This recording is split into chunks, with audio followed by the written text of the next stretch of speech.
Everyone, आज इस video में हम thinking skills, reasoning and problem solving, इसके अलावा स्टेप इन प्रॉब्लम सॉल्विंग, इन टॉपिक्स पे बात करेंगे। ये आपके cognitive objectives and uses of cognitive test के कुछ टॉपिक्स हैं।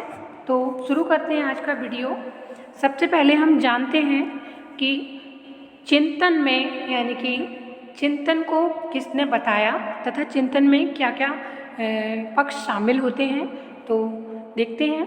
गिलफोर्ड ने चिंतन संबंधी विचारों का वर्णन किया, यानी कि सबसे पहले चिंतन को यानी कि थिंकिंग को गिलफोर्ड ने डिस्क्राइब किया तथा प्रॉब्लम सॉल्विंग से रिलेटेड जितने भी इम्पोर्टेंट फैक्ट हैं उनको रिप्रेजेंट किया।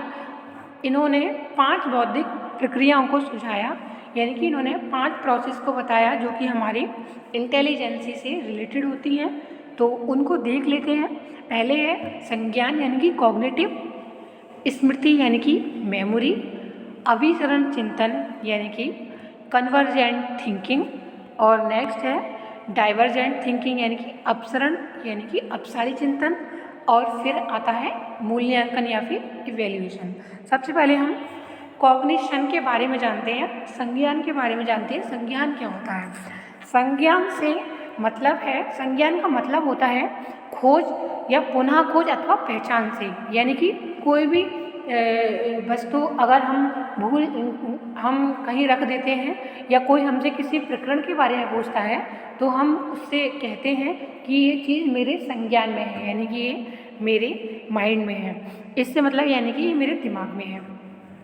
संज्ञान से तात्पर्य खोज या पुनः खोज आदि से या पहचान करने से, यानी कि मेरी पहचान में है, पहचान से होती है। इसके बाद हम स्मृति के बारे में बात करेंगे। इसको हम मेमोरी भी कहते हैं। बोध की गई सामग्री का स्टोरेज से उपयोग की गई पुनरुत्पादन है, यानी कि जो भी हमने पहचान में ली सामग्री है उसका स्टोरेज जो होगा वो स्टोरेज के यूज के लिए क्या किया जाता है, हमारी मेमोरी यूज में ली जाती है, हमारी स्मृति यूज में ली जाती है। इसके बाद हम कन्वर्जेंट थिंकिंग के बारे में देखेंगे। हमें जो भी इंफॉर्मेशन अवेलेबल होती हैं वो एक सही उत्तर की ओर ले जाती हैं या ऐसे उत्तर की ओर हमें आगे मोटिवेट करती हैं जो सबसे अच्छा हो या परंपरागत हो। तो हम अभिसरण चिंतन का प्रयोग करते हैं, यानी कि हम कोई भी इस इंफॉर्मेशन मिली वो सही है और वो सबसे अच्छी है या परंपरागत है, इसको हम सोच रहे हैं तो हम अभिसरण चिंतन यानी कि कन्वर्जेंट थिंकिंग का यूज कर रहे हैं। जब हम ऐसी समस्या का जिसका एक ही सही हल या उत्तर हो सकता है और अभ्यास द्वारा उस उत्तर को खोजते हैं, इसे हम अभिसरण की योग्यता कहते हैं, यानी कि कन्वर्जेंट कैपेबिलिटी कहते हैं।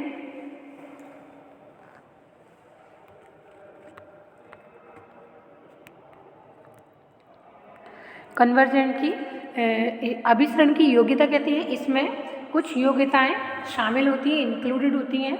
सबसे पहले फ्लुएंसी यानी कि धारा प्रवाहिता, लचीलापन यानी कि फ्लेक्सिबिलिटी, मौलिकता यानी कि ओरिजिनलिटी। इसमें 3 चीज़ें शामिल होती हैं, यानी कि कन्वर्जेंट थिंकिंग में 3 चीज़ें शामिल होती हैं तथा कोई भी हमें इन्फॉर्मेशन मिलती है वो हमने हमारा माइंड सही चीज़ की ओर गया तथा हमने ये समझ लिया कि ये चीज़ इन सब चीज़ों में सबसे सही है, सबसे सर्वोत्तम है या फिर परंपरागत है, तो हम क्या कर रहे हैं, हम कन्वर्जेंट थिंकिंग का यूज कर रहे हैं। कन्वर्जेंट थिंकिंग में 3 पक्ष शामिल होते हैं। फ्लुएंसी यानी कि फ्लुएंसी के साथ कोई अपनी बात रखना, तेज़ी, लचीलापन यानी कि फ्लेक्सिबिलिटी, ओरिजिनलिटी। इसके बाद हम अपसरण चिंतन यानी कि डाइवर्जेंट थिंकिंग के बारे में बात करेंगे।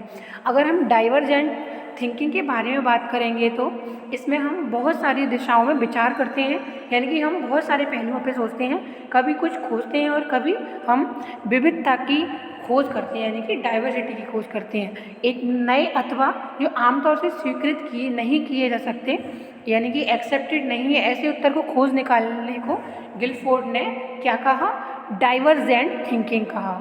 यानी कि जब हम किसी चीज़ को खोज रहे थे और हमें पता चल रहा था कि ये चीज़ सही है और ये चीज़ सबसे अच्छी है या परंपरागत है, तो हम कन्वर्जेंट थिंकिंग का यूज कर रहे थे। लेकिन जब हम किसी चीज़ को एक्सेप्ट नहीं कर रहे हैं तथा हम डाइवर्सिटी के साथ खोज रहे हैं तथा ऐसे नए चीज़ को हमने खोज लिया जो एक्सेप्टेड नहीं है, ऐसी खोज को निकालने को हम गिलफोर्ड ने क्या कहा, डाइवर्जेंट थिंकिंग कहा। अन्य लोग इसे क्रिएटिव थिंकिंग भी कहते हैं तथा इमेजिनरी थिंकिंग या मौलिक चिंतन भी कहते हैं। इसके बाद हम इवैल्यूएशन या फिर मूल्यांकन के बारे में बात करेंगे। इसमें हम ऐसे नियमों पर पहुँचते हैं, रूल्स पे पहुँचते हैं, जैसे अच्छा, सही, उपयुक्त, यानी कि सही, उपयुक्त अथवा हम क्या जानते हैं, स्मरण रखते हैं एवं उत्पादक चिंतन में क्या करते हैं। इसके बाद हम तर्क और समस्या का हल यानी कि रीजनिंग एंड प्रॉब्लम सॉल्विंग के बारे में बात करेंगे। तर्क युक्ति संगत तथा नियमित चिंतन का एक रूप है जिसकी सामग्री पूर्व के पुनः स्मरण किए हुए अनुभव हैं। यानी कि जो तर्क होता है वो युक्ति संगत चिंतन है तथा इसकी जो सामग्री है वो जो हमारे पूर्व के स्मरण में जो हमारे अनुभव हैं वो इसमें शामिल होते हैं। अधिगम और तर्क में आपस में बहुत गहरा रिलेशन होता है, यानी कि जो लॉजिक है और जो लर्निंग है आपस में इनमें काफ़ी अच्छा रिलेशन है। दोनों इंटररिलेटेड करते हैं क्योंकि दोनों ही समस्या को हल करने के सोर्स हैं, यानी कि दोनों प्रॉब्लम सॉल्विंग सोर्सेज हैं। इसके बाद हम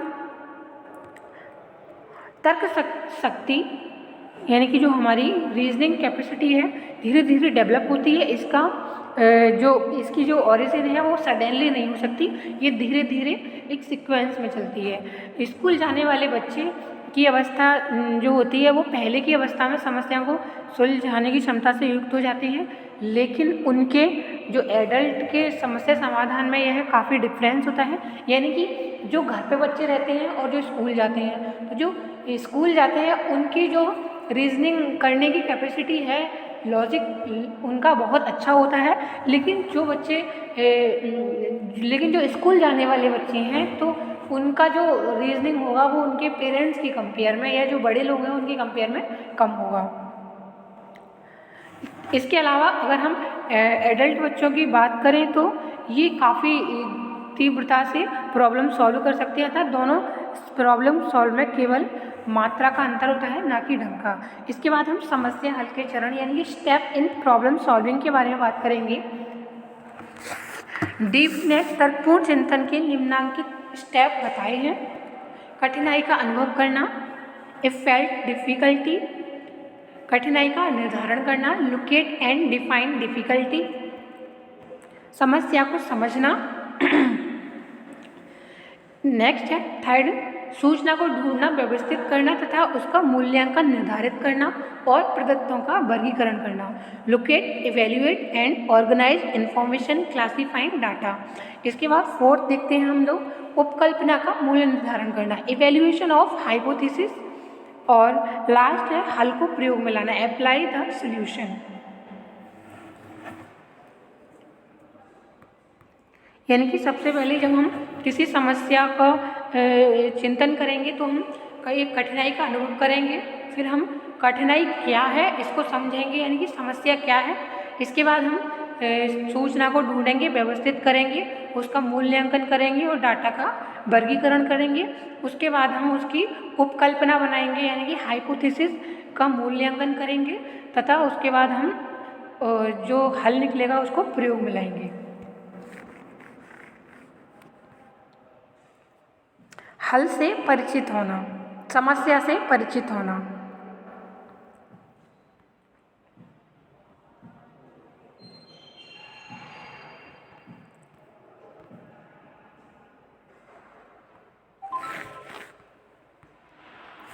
इस अवस्था पर समस्या हल करने वाला सर्वप्रथम समस्या से कठिनाइयों और निर्देशों के संबंध में विचार करता है। वह दीर्घकालीन स्मृति से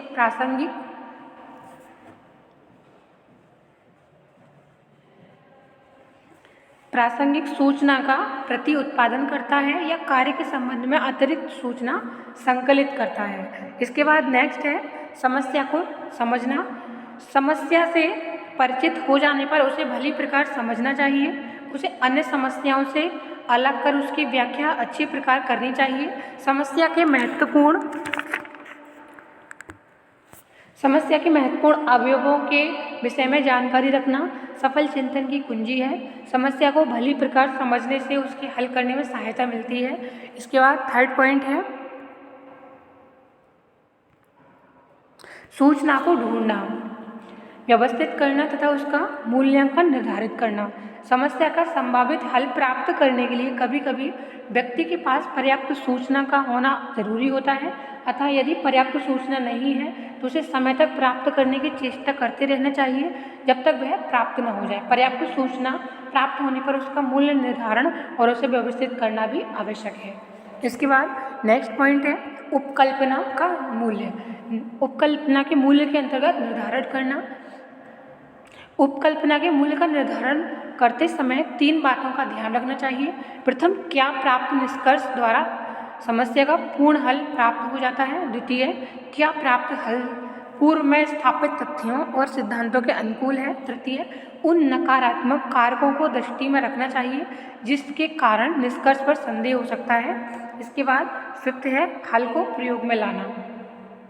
समस्या का हल करने मात्र से उद्देश्य की पूर्ति नहीं होती, बल्कि प्राप्त हल का प्रयोग करने पर ही समस्या के हल का वास्तविक उद्देश्य पूर्ण होता है। फॉर एग्जाम्पल, यदि समस्या है कि बालकों को वर्णमाला कैसे सरलता से याद कराई जा सकती है, यदि इस समस्या का हल यह है कि हर अक्षर को उसके चित्र के साथ प्रस्तुत किया जाए तो वह वर्णमाला सरलता से याद हो जाएगी, जैसे का के साथ कबूतर का चित्र लगाया जाए। इसके बाद हम निर्णय लेना यानी कि डिसीजन मेकिंग पे बात करेंगे। एक बार समस्या हल के उपयुक्त चरणों की पूर्ति हो जाने और स्पष्ट हो जाने पर कि फैक्टर्स किस प्रकार एक दूसरे को प्रभावित करते हैं और चित्रण द्वारा जटिलता का सरलीकरण हो जाता है, तब निर्णय लेने की प्रक्रिया प्रारंभ होती है। निर्णय कैसे लिया जाए, हमारा निर्णय कितना अच्छा है, कैसे प्रश्न निर्णय लेते समय उठते हैं। निर्णय लेने में उपयुक्त प्रश्नों के उत्तर और उनकी गुणवत्ता का आकलन अनेक प्रारूपों यानी कि मॉडल्स के माध्यम से प्राप्त होता है। इनका उल्लेख निम्नांकित पंक्तियों में किया गया है। व्रूम येटन जागो का निर्णय मॉडल जो यह बताता है कि निर्णय कैसे लिया जाए। कैपनर ट्रेगो यट्रिक्स जोखिम आकलन है। ओंडा लूप्स निर्णय चक्र को समझने का प्रारूप है। रिकॉग्निशन प्राइमेड डिसीजन यानी कि आरपीडी प्रोसेस विकल्पों को चयन करना। डिसीजन मैट्रिक्स एनालिसिस अनेक कारकों में संतुलन बनाना और चयन करना। पेयर्ड कंपैरिजन एनालिसिस सापेक्षिक महत्व की गणना करना। विश्लेषक पदानुक्रम प्रक्रिया एनालिटिक हियरार्की प्रोसेस अनेक आत्मगत कारकों के महत्व को आंकना। प्रेटो विश्लेषण यानी कि क्या परिवर्तन करना है का निर्णय करना। भावी परिणाम यानी कि यूटर्स व्हील परिवर्तन के भावी परिणाम। 10 यह निर्णय लेना कि इसी पर आगे बढ़ना है। अंत में निर्णय के लाभ हानि पर विचार करना। आकलन की जो प्रश्न दिए जाएं वह इस प्रकार के होने चाहिए, जैसे 9 बिंदुओं को इस प्रकार व्यवस्थित करो कि वे 3 पंक्तियां बनाएं और दृश्य पंक्ति में 3 बिंदु हो। अब बिना पेंसिल उठाए 4 सीधी रेखाएं खींचो जो प्रत्येक बिंदु से संबंधित हो। तो आज हमने थिंकिंग के बारे में जाना, थिंकिंग स्किल्स के बारे में जाना, के अलावा प्रॉब्लम सॉल्विंग के बारे में जाना। आई होप कि आप लोगों को ये वीडियो पसंद आया होगा। वीडियो अच्छा लगा तो वीडियो को लाइक एंड शेयर जरूर कीजिएगा। मिलते हैं नेक्स्ट वीडियो में नेक्स्ट टॉपिक के साथ। तब तक के लिए नमस्कार।